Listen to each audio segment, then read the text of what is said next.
চাওক বাবেশ্ৰী এজাক বৰষুণৰ পিছতে গুৱাহাটী মহানগৰীত হাহাকাৰময় এক পৰিৱেশৰ সৃষ্টি হৈছে আৰু এই মুহূৰ্তত মই আপোনালোকক পৰিৱেশটো দেখুৱাইছোঁ গুৱাহাটী মহানগৰীৰ বেলতলা ছাৰ্ভেৰ পৰা। আৰু আপোনালোকে চাওক, এয়া হৈছে মূল পথ আৰু পথৰ ওপৰত এতিয়া একাঠু পৰ্যন্ত পানী, যাৰ বাবে এতিয়া কিছু সময়লৈকে এতিয়া যাতায়াত তেওঁলোকে স্থগিত হৈছে। কাৰণ মই যদি কওঁ, এই স্থানেৰে পূৰ্বতে বিভিন্ন সময়ত আমি দেখুৱাওঁ, বাতৰি সম্প্ৰচাৰ কৰোঁ যে ইয়াত কেনেধৰণৰ এটা পৰিৱেশৰ সূচনা হয়। এজাক বৰষুণৰ পিছতেই এই স্থানখিনিত পানীৰ উপচি পৰে। গতিকে চৰকাৰ প্ৰশাসনেই হওক বা কামৰূপ মহানগৰ জিলা প্ৰশাসনেই হওক, আজিলৈকে ছাৰ্ভেৰ এই যিখিনি স্থান আছে, এই স্থানখিনি কিন্তু আজিলৈকে কোনো ধৰণৰ কৃত্ৰিম বানমুক্ত কৰিব নোৱাৰিলে।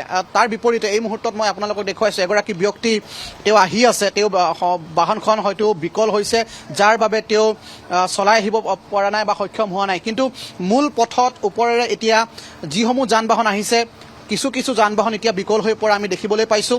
তাৰ উপৰি ইয়াৰ যি ফুটপাথ আছে, যি পদপথ আছে, সেই পদপথৰ ওপৰেৰে এতিয়া ঘণ্টা ঘণ্টা ধৰি যিসমূহ আৰোহী আছে, যি যান বাহনৰ গৰাকী আছে, তেওঁলোকে ইয়াত আবদ্ধ হৈ থাকিবলগীয়া হৈছে, কিয়নো সন্মুখভাগত যথেষ্ট পানী হৈছে।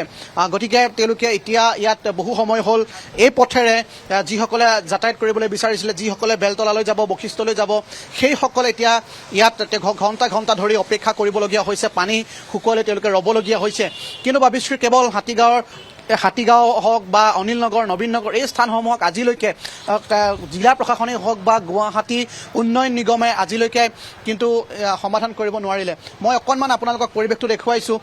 যিহেতু বিভিন্ন স্থানৰ পৰা এতিয়া লোকসকল আহিছে, আমি তেওঁলোকৰ পৰা মন্তব্য ল'বলৈ যত্ন কৰিম। দাদা, আপুনি ক'লৈ যাবলৈ আহিছিলে? মই ঘৰত যাম, এতিয়া বশিষ্ঠত থাকোঁ। বশিষ্ঠত থাকে? এতিয়া যাব পৰা নাই আপুনি? এইফালে যাব পৰা নাই। এইফালেদি যাম বুলি ভাবিছোঁ, ডিভাইডাৰেদি। উপায় নাই আৰু। কিমান সময় হ'ল এতিয়া আপুনি ৰৈ থকা? হ'ল আধা ঘণ্টা, 1 ঘণ্টাই হৈ গ'ল। আমি দেখুৱাইছোঁ এনেধৰণে তেওঁলোকে যাতায়াত কৰিবলগীয়া হৈছে। আৰু এতিয়া মই দেখুৱাইছোঁ যিসকল লোক আছে, তেওঁলোকে এই পদপথেৰে আহিব লগা হৈছে। আৰু গুৱাহাটী মহানগৰীৰ পথসমূহ আজিও সুৰক্ষিত কিন্তু নহয় বাবেশ্ৰী।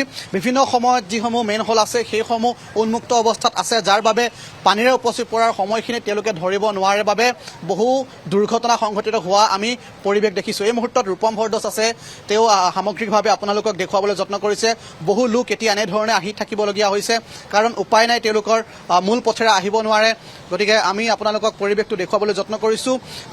শিশুৰ পৰা বৃদ্ধলৈকে সকলোৱে এতিয়া গুৱাহাটী মহানগৰীৰ এই ৰাজপথেৰে অহাটো সুৰক্ষিত হৈ থকা নাই। গতিকে এনেধৰণৰ মই বিষয় আপোনালোকৰ সন্মুখলৈ লৈ আহিবলৈ যত্ন কৰিছোঁ, যাতে বিষয়সমূহ চৰকাৰে শুনে। মই এগৰাকী ব্যক্তিক লগ পাইছোঁ। দাদা, ক'ৰ পৰা আহি আছিলে আপুনি? মই ৱাৰলেছৰ পৰা আহি আছিলোঁ। বহুত পানী। এতিয়া আপোনালোকে এটা কথা কওকচোন, এই স্থানখিনিত আপোনালোকে থাকে, আজিলৈকেতো সমাধানেই নহ'ল। এইটো গভৰ্ণমেণ্ট ট্ৰাই কৰি আছে, 3বাৰ এইটো ভাঙিলে, 3বাৰ কৰি আছে। এতিয়া যেটো চিষ্টেম, মানে যেটো মাটিৰ যে মানে পানী যাৱাৰ যে ৰাস্তাটো, সেইটোতো ঠিক হোৱা নাই না। এইটো গভৰ্ণমেণ্ট ট্ৰাই কৰি আছে, এতিয়া ভালদৰে কৰিব লাগিব, এইটোৱেই কথা আৰু। ধন্যবাদ জ্ঞাপন কৰিছোঁ। মই চৰকাৰলৈ আপিল কৰিম, তেওঁলোকে গোটেই বিষয়টো সোনকালে তেওঁলোকে চাওক। দাদা, ফুটপথেৰে আহিবলগীয়া হৈছে, পৰিস্থিতি বহুত বেয়া। বেয়া মানে আপোনাৰ কি হৈছে কথাটো, দুনিয়াৰ ব্ৰিজ বনাইছে, কিন্তু ড্ৰেইনেজ চিষ্টেমটো ভাল কৰা নাই। ড্ৰেইনেজ চিষ্টেমটো ভাল হ'লে আমাৰ ইমান অসুবিধা নহয়। সেইটোৱে ক'ব লগা, সেইটোৱে আছিলে। প্ৰশাসনলৈ কি আহ্বান জনাব বিচাৰিব? আমি হিমন্ত মামাক সেইটোৱে ৰিকুৱেষ্ট কৰিম, যাতে ড্ৰেইনেজ চিষ্টেমটো সোনকালে আমাৰ ৰিকভাৰী কৰক, সেইটোৱে। ধন্যবাদ জ্ঞাপন কৰিছোঁ, আপুনি ভালদৰে যাব। গতিকে আমি বিভিন্ন লোক আছে, বহু লোক আছে, আমি তেওঁলোকৰ মনৰ কথাখিনিও জানিবলৈ চেষ্টা কৰিম, আপোনালোকৰ সন্মুখলৈ লৈ আহিবলৈ যত্ন কৰিম। ৰূপম ভৰদ্বাজে এটা সামগ্ৰিক পৰিৱেশ আপোনালোকক দেখুৱাবলৈ বা আভাস দিবলৈ যত্ন কৰিছে।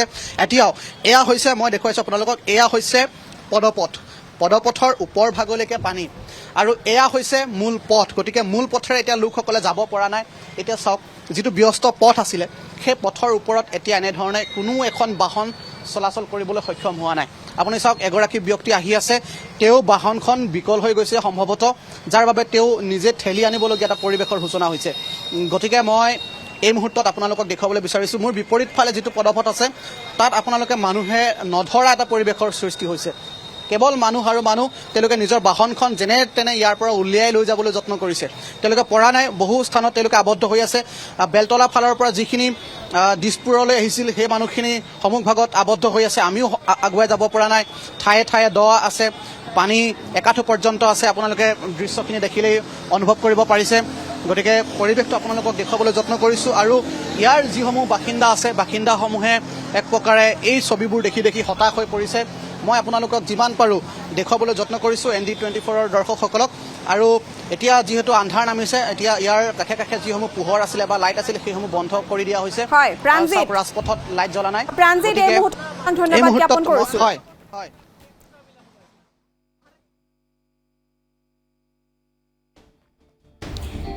গুৱাহাটী মহানগৰীত ভয়াৱহ কৃত্ৰিম বান সৃষ্টি হৈছে বেলতলা ছাৰ্ভে পথৰে দৃশ্যাৱলী দেখুৱাই আছোঁ সমান্তৰালভাৱে গুৱাহাটী মহানগৰীৰ বিভিন্ন পথত দেখিবলৈ পোৱা গৈছে কৃত্ৰিম বানপানী এজাক বৰষুণতে গুৱাহাটী মহানগৰীৰ আভিজাত্য এতিয়া এনেদৰে উটি গৈছে কৃত্ৰিম বানপানীত